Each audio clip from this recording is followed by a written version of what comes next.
primer lugar, quiero saludar muy cordial y afectuosamente a los presentes y agradecer a la organización de este evento de Visión Latinoamericana que me haya invitado para mantener aquí una charla, una conferencia acerca de un tema de mi especialidad.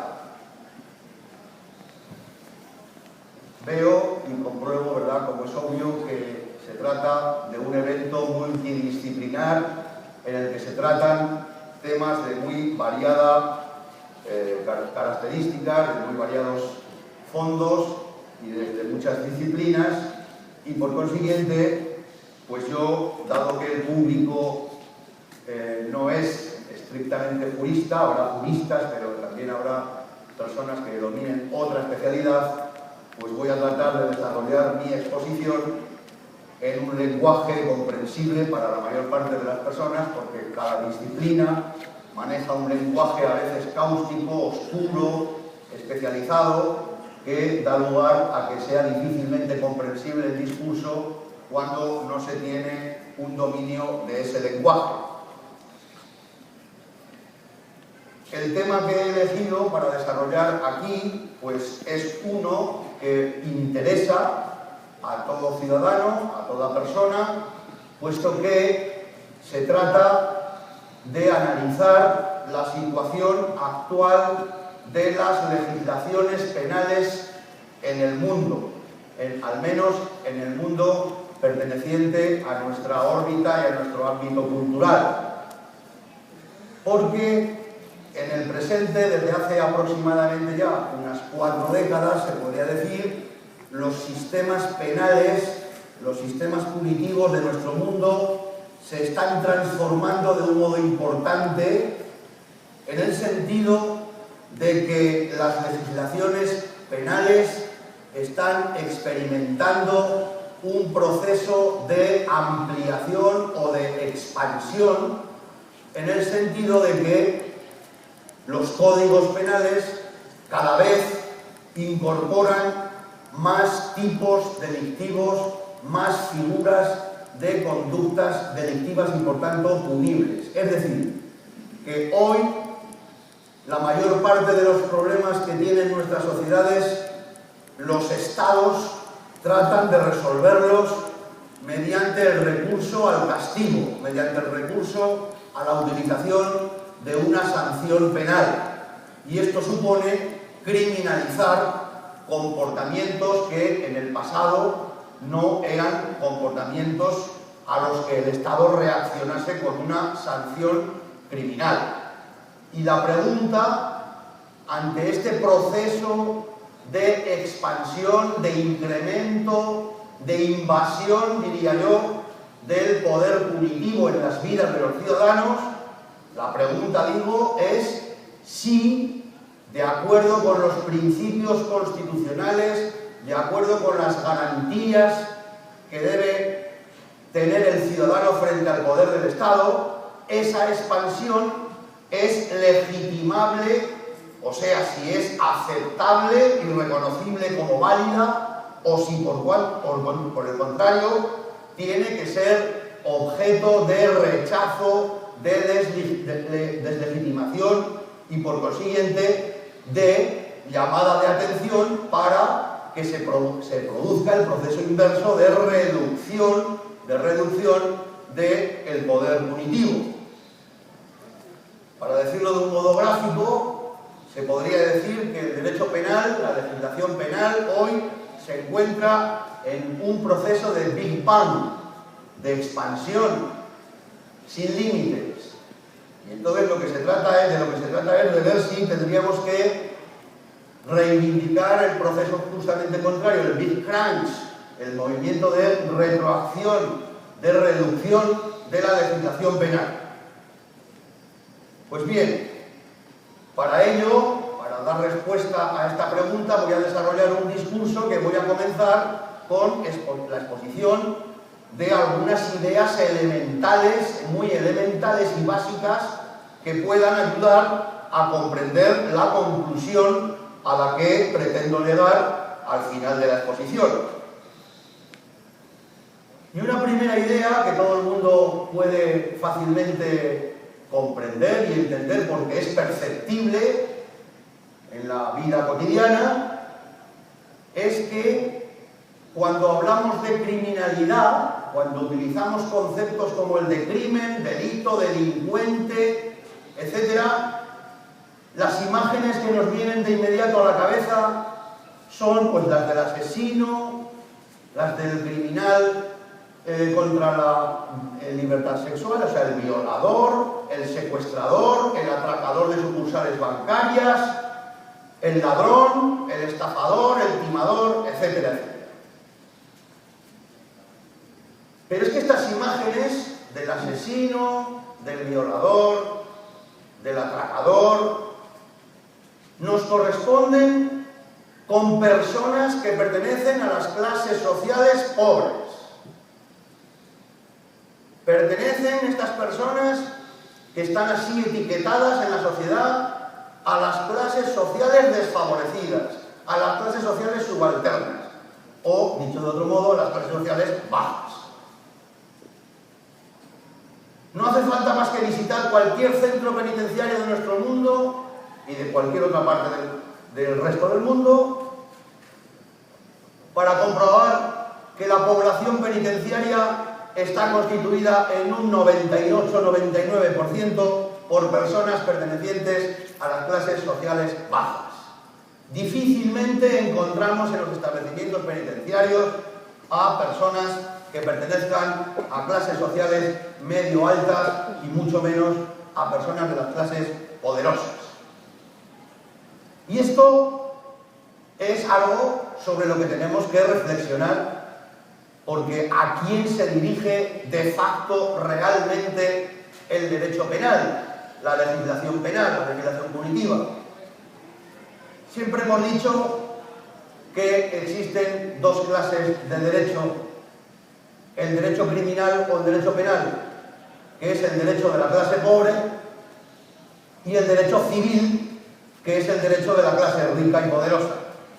El derecho civil se ocupa fundamentalmente de la propiedad y del registro de la propiedad, y al registro de la propiedad van las clases propietarias, las clases poseedoras y las clases, por tanto, bien acomodadas, que son además las clases sociales que detentan el poder en todos los ámbitos de la sociedad, en todos los ámbitos de las relaciones sociales.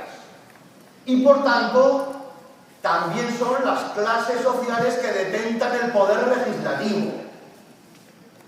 Y por consiguiente, al detentar el poder legislativo, son también las clases sociales que tienen el poder de definir lo que es y lo que no es delito, lo que es y lo que no es criminal en una sociedad determinada. Y por tanto, las clases sociales que tienen el poder de definir la criminalidad. Pero esto entonces hace perfectamente explicable que en nuestras legislaciones penales los comportamientos que son definidos como delictivos, como criminales, sean solo, o hayan sido hasta hace poco tiempo, solo los comportamientos típicos, característicos de las clases sociales bajas. Y que en cambio de las legislaciones penales estén ausentes, es decir, no definidos como delito, ausentes, por tanto, los comportamientos típicos criminales y socialmente muy dañinos y perjudiciales de las clases sociales poderosas, lo cual es comprensible, es hasta humano. Nadie va a definir como criminal el propio comportamiento. Definimos como criminales, como repudiables, como inmorales, como faltos de ética los comportamientos ajenos, pero nunca el propio. Y esto también sucede, por tanto, a nivel de clases sociales. La clase social poderosa, la que tiene el poder de definir lo que es delito, lógicamente solo define como criminal el comportamiento de la clase alterna o subalterna, pero no el comportamiento criminal de la propia.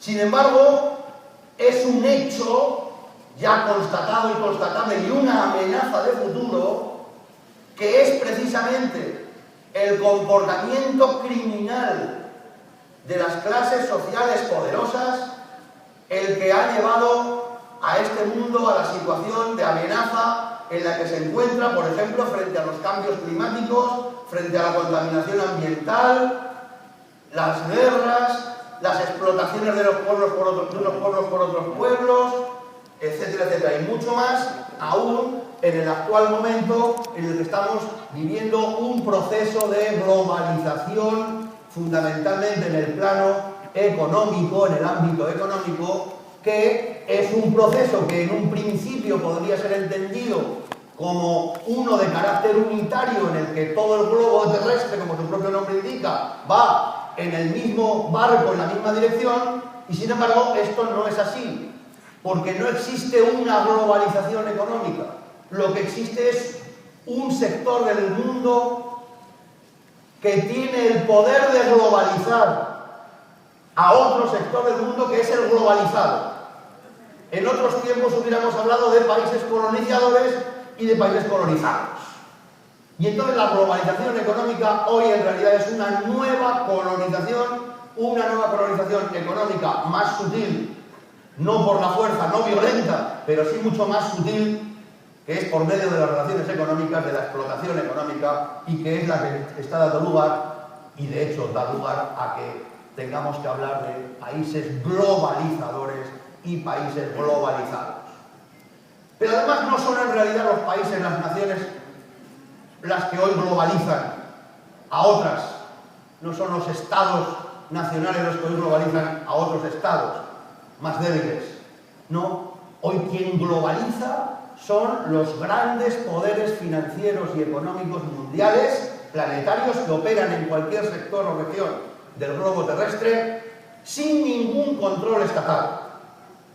Hoy los estados nacionales, en este momento los estados nacionales, son incapaces por sí solos de controlar los mercados financieros mundiales, de controlar los procesos económicos mundiales. De tal manera que son los que se llaman global players, o sea, las grandes corporaciones, las grandes empresas multinacionales del mundo desarrollado, que se llama, del primer mundo, si se quiere, del mundo rico, las que realmente dictan las pautas para la realización de todo tipo de transacciones económicas que frecuentemente llevan aparejadas graves lesiones de derechos humanos, graves lesiones de derechos fundamentales y, en definitiva, un desconocimiento grave de la dignidad de los seres humanos. Todo el mundo sabe, porque hoy en día con los fabulosos medios de comunicación y multimedia de los que disponemos podemos acceder a todo tipo de información y todo el mundo puede ver cómo las grandes firmas que producen objetos que todos consumimos en este mundo, por ejemplo Adidas, Sony, las grandes firmas, ¿verdad?, han trasladado sus centros de producción a las zonas más deprimidas del mundo, donde en realidad llevan a cabo sus productos, producen sus productos mediante una brutal e ignominiosa explotación de seres humanos. Y de ahí que hoy uno de los mayores problemas de criminalidad que tiene el mundo es el de la esclavitud. La esclavitud hoy, sobre todo la esclavitud laboral, es un fenómeno de los que más eclosión tienen en el mundo actual.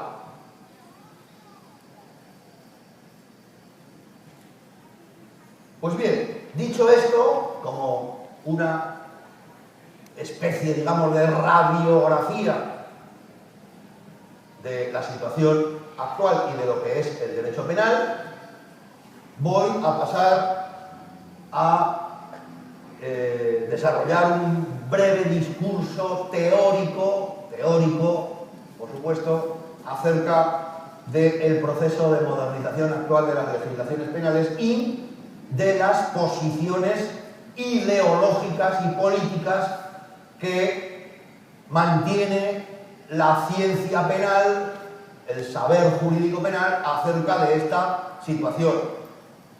Ya adelanto que los teóricos del derecho penal se han dividido en torno a este problema de la expansión del derecho penal en dos claras posiciones, en dos claras tendencias, a las que yo he llamado respectivamente discurso de modernización, que es el discurso que es favorable a la expansión del derecho penal y que considera que esta expansión es necesaria y una necesidad y una exigencia ética del mundo presente, y el discurso que podemos llamar de resistencia a la modernización del derecho penal, que es la posición doctrinal e ideológica que considera que toda esta expansión, toda esta transformación que se está produciendo en las legislaciones penales es ilegítima porque, según este discurso, vulneraría o infringiría multitud de garantías anejas al Estado de Derecho. Bien, con respecto a este movimiento de expansión, de ampliación del poder penal, del poder punitivo, se habla hoy de una modernización del derecho penal. ¿Y qué es lo que hay que entender por modernización? ¿Qué es lo moderno? ¿Qué quiere decir modernizar? Bien, pues modernizar es simplemente romper con el pasado.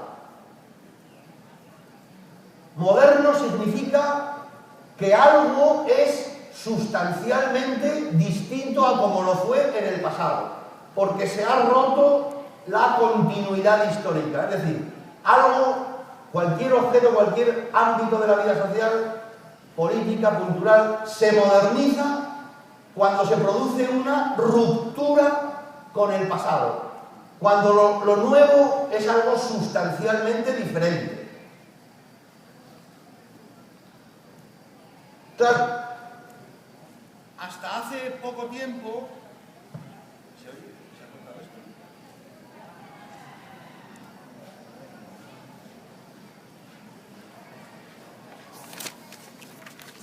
Sí.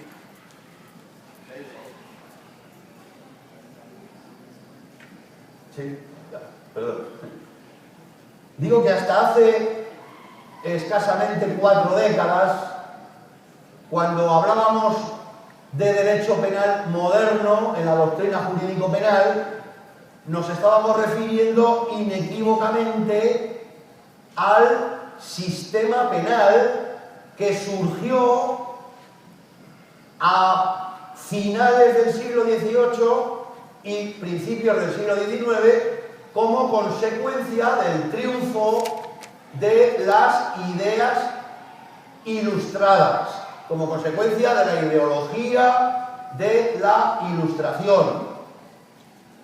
Y en efecto, ese derecho penal, ese sistema penal, que sin la menor duda supuso un avance importante histórico con respecto al pasado, se le pudo llamar moderno con razón porque representó una ruptura radical y profunda con el sistema penal de la monarquía absoluta del antiguo régimen, es decir, del Estado absolutista.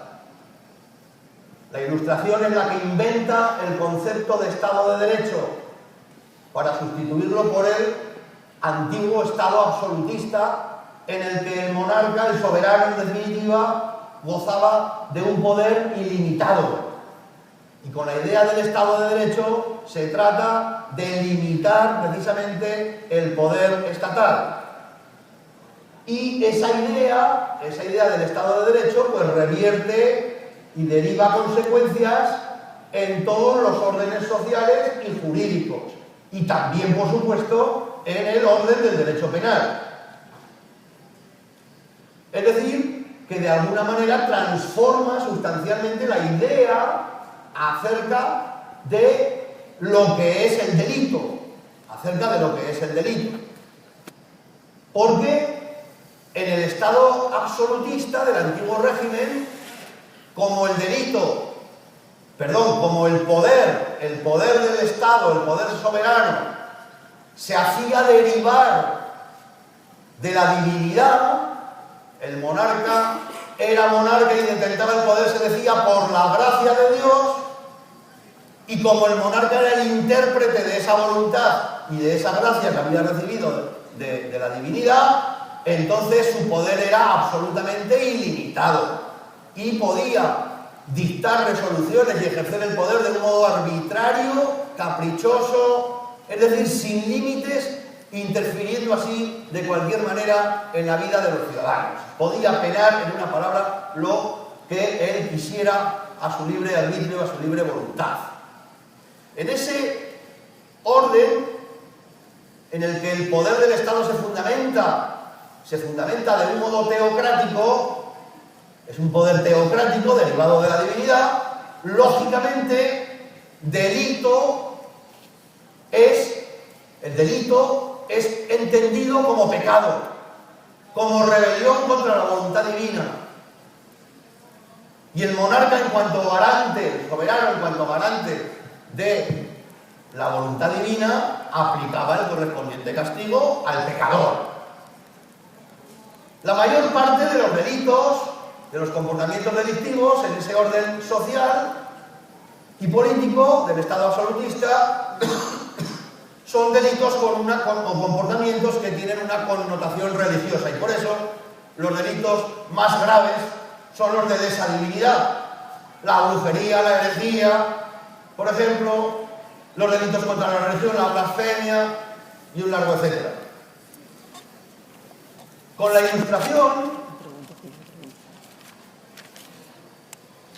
Ilustración, como consecuencia de la Revolución Francesa también, etcétera, etcétera, o sea, procesos históricos que todos conocemos, las ideas se transforman profundamente en cuanto a sus contenidos, porque los ilustrados, Rousseau, Montesquieu, Voltaire, etcétera, los ilustrados, con base en las doctrinas del siglo XVII, las doctrinas del justnaturalismo racionalista de Brocio, Pufendorf, sobre todo Hobbes, etc., procedieron a formular las doctrinas sobre la secularización del Estado, es decir, doctrinas mediante las cuales el Estado y el poder se trataron de legitimar de un modo diferente.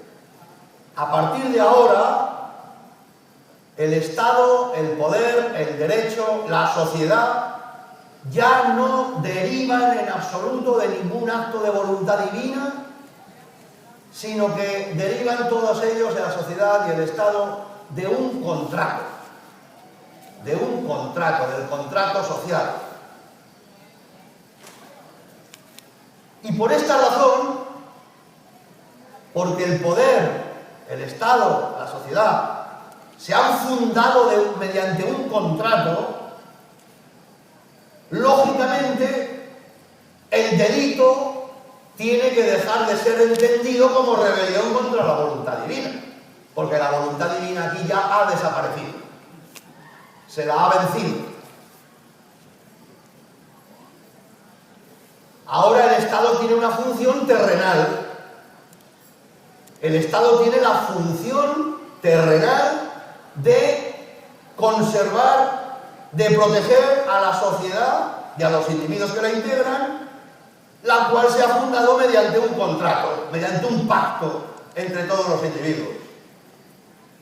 Y por lo tanto, delito ahora solamente puede ser el hecho o los hechos, las acciones humanas que tengan un significado de lesividad social, es decir, las acciones de los seres humanos que producen un daño un perjuicio social.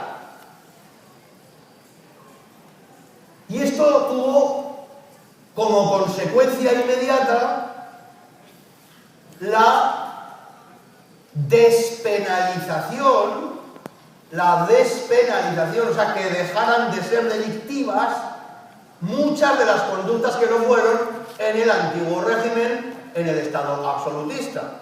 De momento, los ilustrados, y así sucedió con los códigos penales del siglo XIX, ¿verdad?, especialmente el Código de Napoleón, los ilustrados dieron lugar, la ideología ilustrada, mejor dicho, dio lugar a que dejaran de ser delito, por ejemplo, la herejía, la brujería, la blasfemia, es decir, todos los delitos contra la religión.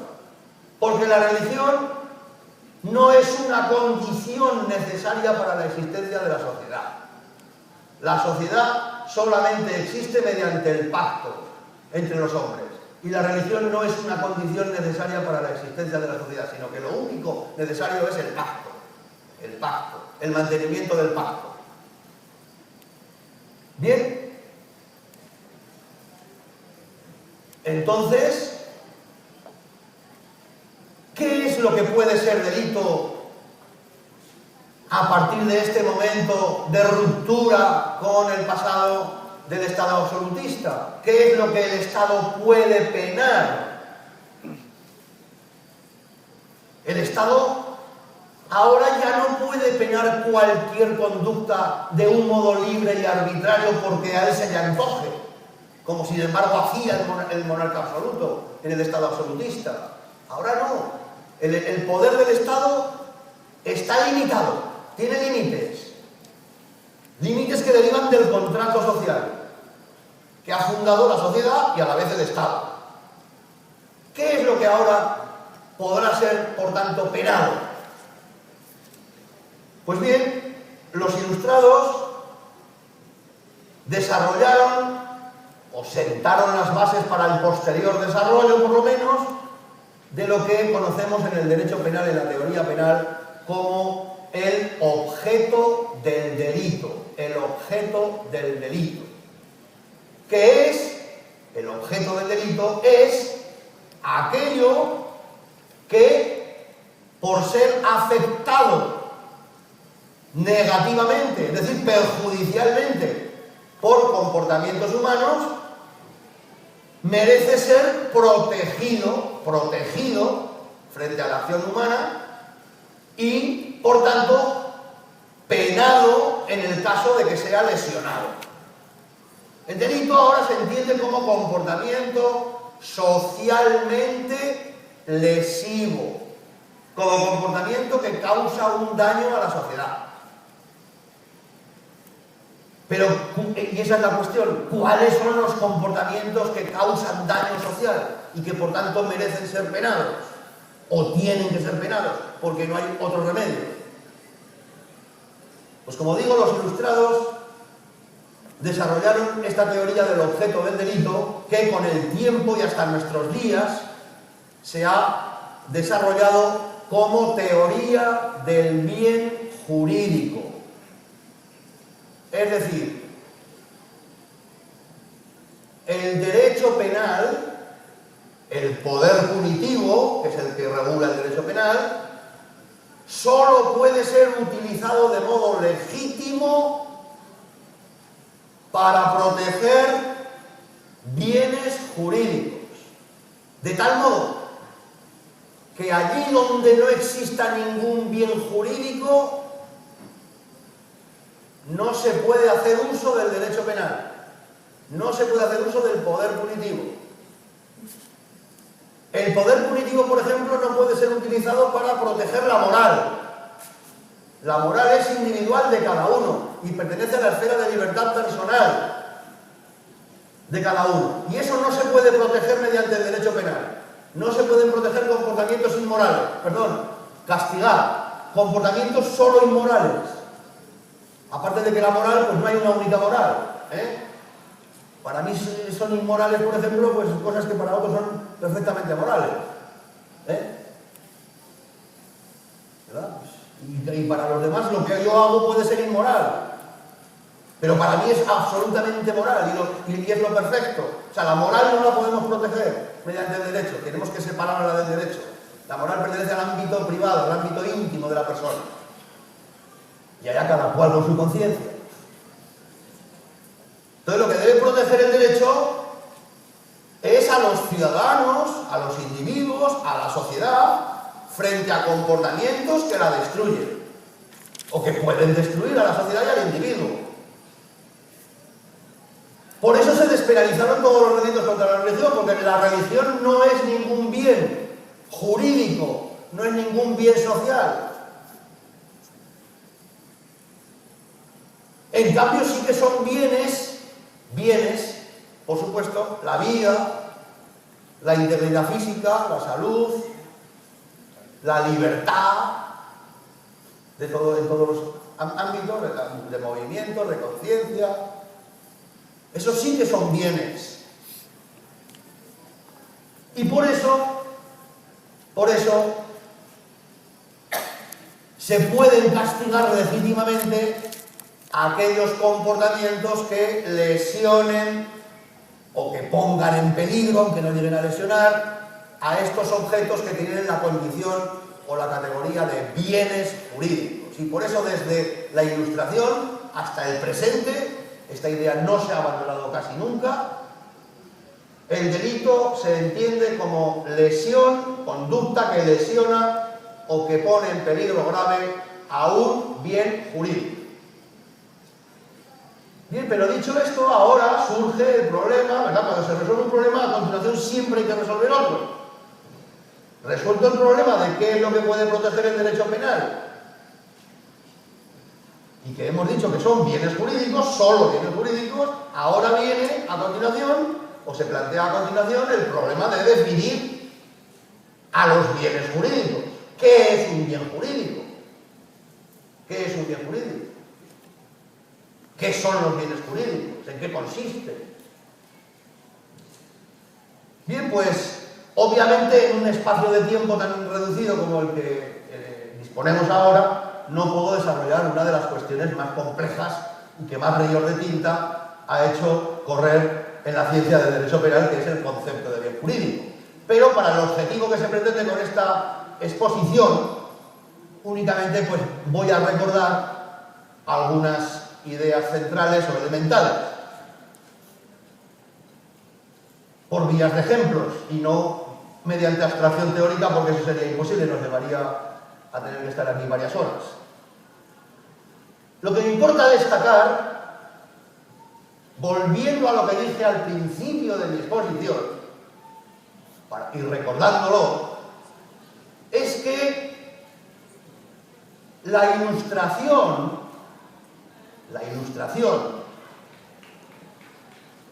y todos los derivados de la ideología ilustrada, el Estado de Derecho, cuidado, el Estado de Derecho liberal, la idea del contrato social, o una determinada idea del contrato social, porque hay muchas, y la mía precisamente no coincide con la ilustrada.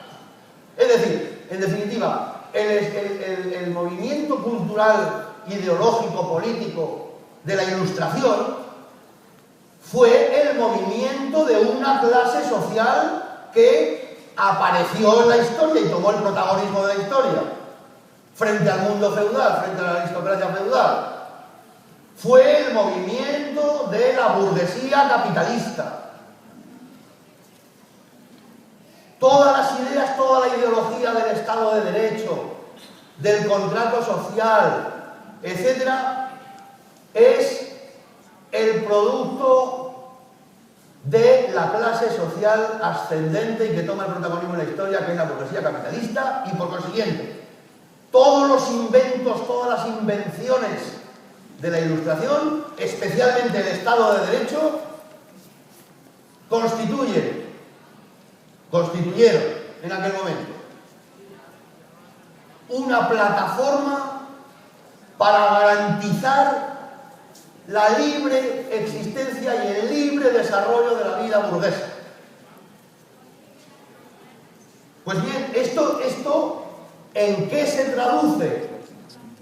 ¿Qué correlato tiene esto en el ámbito del derecho penal?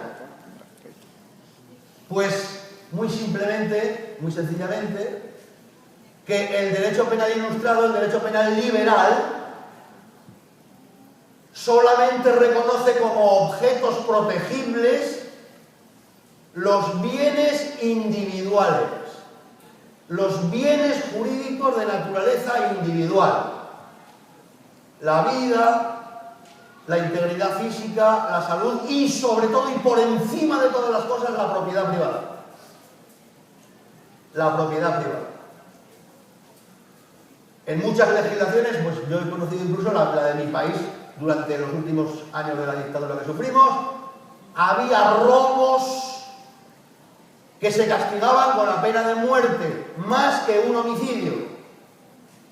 O sea, la propiedad ha sido, ¿verdad?, el bien jurídico sacrosanto, decíamos, el bien jurídico de mayor valor según la ideología que impone la idea del Estado liberal de derecho y todas las ramificaciones de este en las distintas secciones del ordenamiento jurídico. Había robos en el Código franquista español, ¿verdad?, que estaban castigados con la pena de muerte, cuando la teníamos. O sea, con una pena superior al homicidio. Eso quería decir que en ese código, en esa legislación penal, se le daba más valor a la propiedad privada que a la vida, puesto que se castigaba más el atentado a la propiedad que el atentado a la vida humana. Para los atentados a la vida humana, pues se castigaban con pena de muerte el asesinato, que es una forma más grave de homicidio, pero el homicidio simple no. En cambio, algunos robos, por ejemplo, cuando el sujeto era multireincidente, se castigaban con la pena de muerte. Es decir, que en el derecho penal liberal, como digo, solo se reconocen como objetos de agresión que pueden ser delito y punibles, por tanto, los de carácter y composición o estructura individual, del individuo, los bienes del individuo.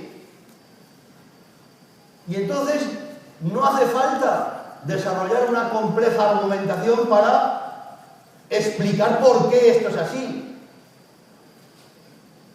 Miren, los economistas, aquí habrá economistas, ¿verdad?, hablan de bienes económicos. Y nosotros los juristas hablamos de bienes jurídicos. La idea es la misma. También los bienes jurídicos están caracterizados por la idea de la escasez y de la susceptibilidad de usos alternativos y excluyentes, como dicen los economistas, para sus bienes. Pues también los bienes jurídicos tienen la característica de la escasez. Miren, el espacio que yo ocupo no lo puede ocupar otro. Y por tanto, cuando yo ocupo un espacio, estoy limitando la libertad de otro. Por poner un ejemplo muy simple y fácilmente comprensible. Los bienes jurídicos también son escasos. Pero como ocurre con los bienes económicos, por poner esto en paralelo, para explicarlo, lo mismo que ocurre con los bienes económicos. Lo mismo. Que son bienes de los que, en contra de lo que debería ser, no participa toda la población, porque son bienes que están detentados, poseídos solo por una clase social. Lo mismo sucede con los bienes jurídicos. Lo mismo, aunque hay que explicarlo de otro modo, por la naturaleza del bien jurídico y su carácter diferencial con los bienes económicos, por supuesto. Pero para ponerles un ejemplo, vida humana, o sea, vida, el bien jurídico vida, cuya destrucción da lugar al delito de homicidio, de asesinato, etc. El bien jurídico vida, pues sí, en su sustrato biológico lo tenemos todos los que estamos vivos. Pero la vida no es solamente un existir biológico. Eso también lo hacen las amebas, los rinocerontes, los microbios y las bacterias. La vida humana es otra cosa distinta. La vida humana tiene un soporte biológico, por supuesto, si no, no sería vida. Pero la vida humana tiene contenidos. Necesidades de alimentación, aspiraciones culturales, de ocio, de mejoría en la calidad de vida. La vida humana tiene contenido. Lo mismo sucede con la salud, con la integridad física, con la libertad. Bueno, y entonces lo que resulta también, como sucede con los bienes económicos, es que de los bienes jurídicos no participa igual toda persona viva. Hay quienes tienen, obviamente, mucho más patrimonio que otros. Hay 5 personas en el mundo, se dice, que tienen entre los 5 igual patrimonio que los presupuestos generales de 50 estados del mundo subdesarrollado. Solo 5 personas en el mundo tienen eso, para sí solos.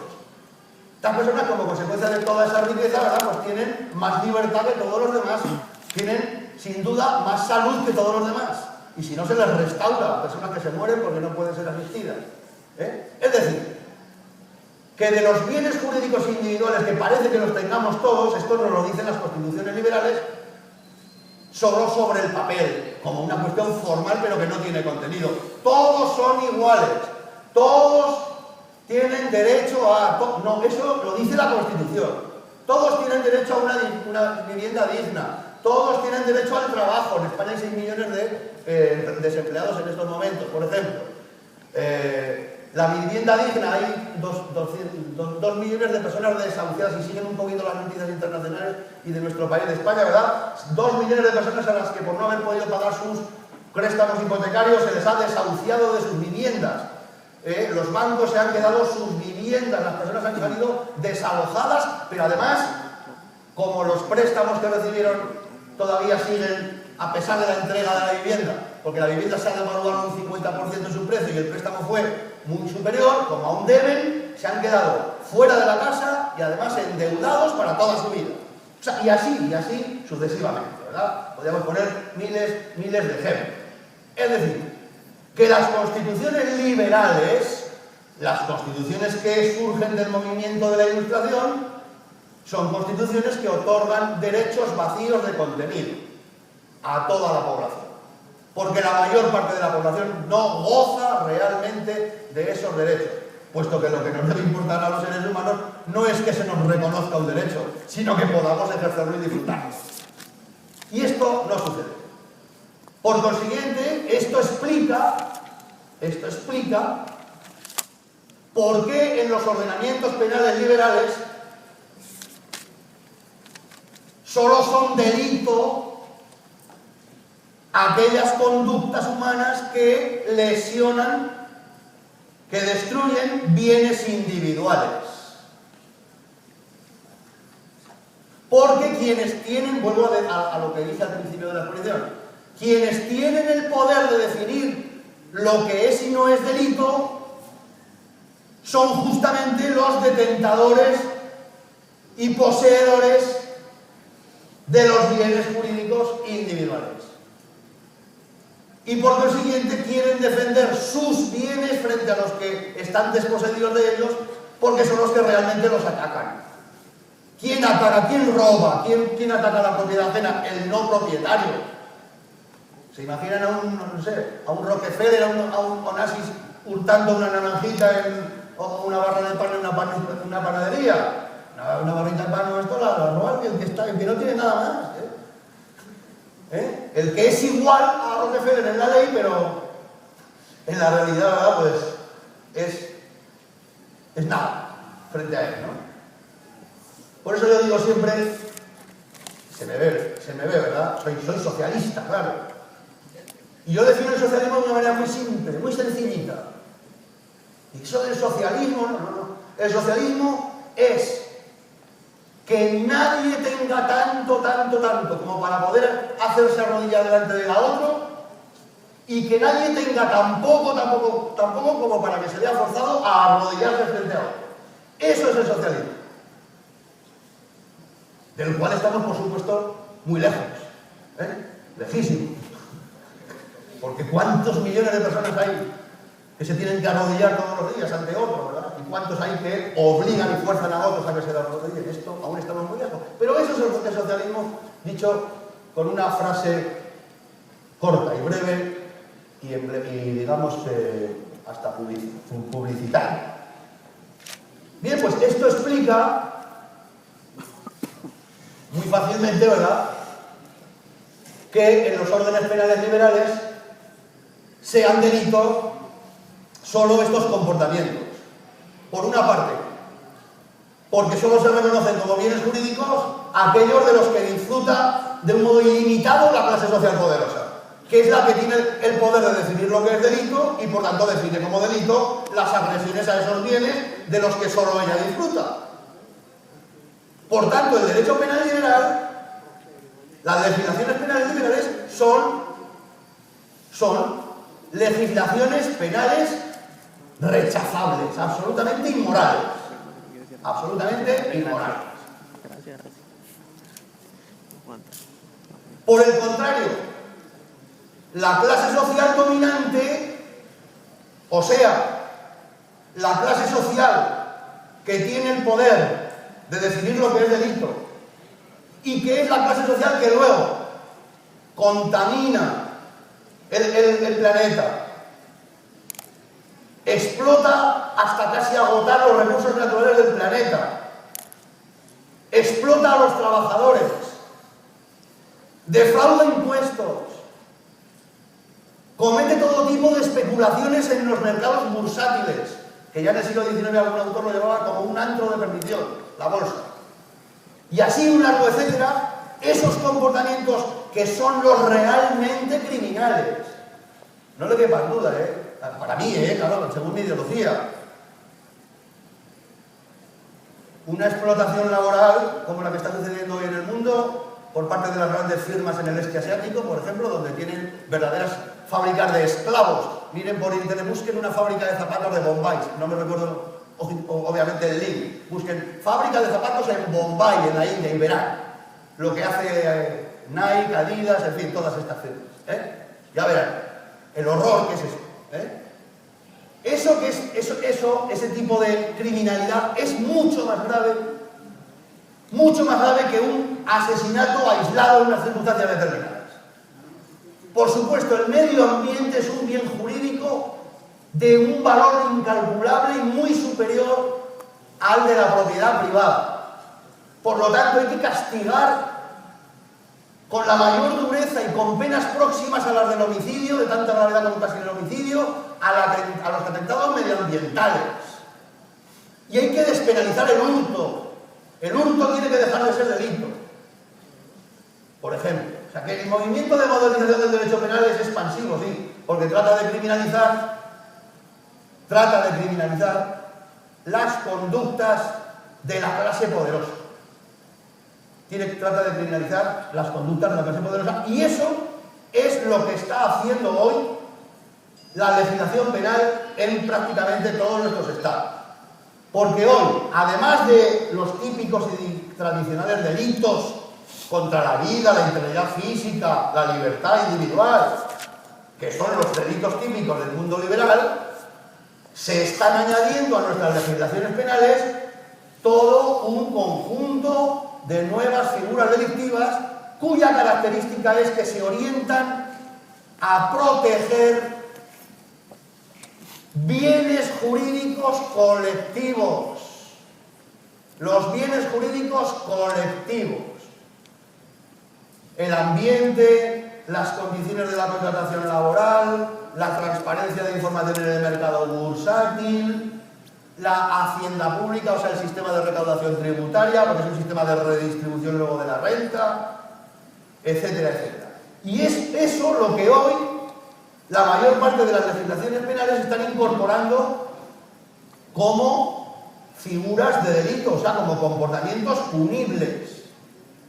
Lo cual es típico y característico de otra forma de Estado, del Estado que es el Estado auténtico de derecho, el Estado social y democrático, que es la forma de Estado que en el año 1927 ideó y propuso el gran politólogo y socialdemócrata alemán Hermann Hoeller para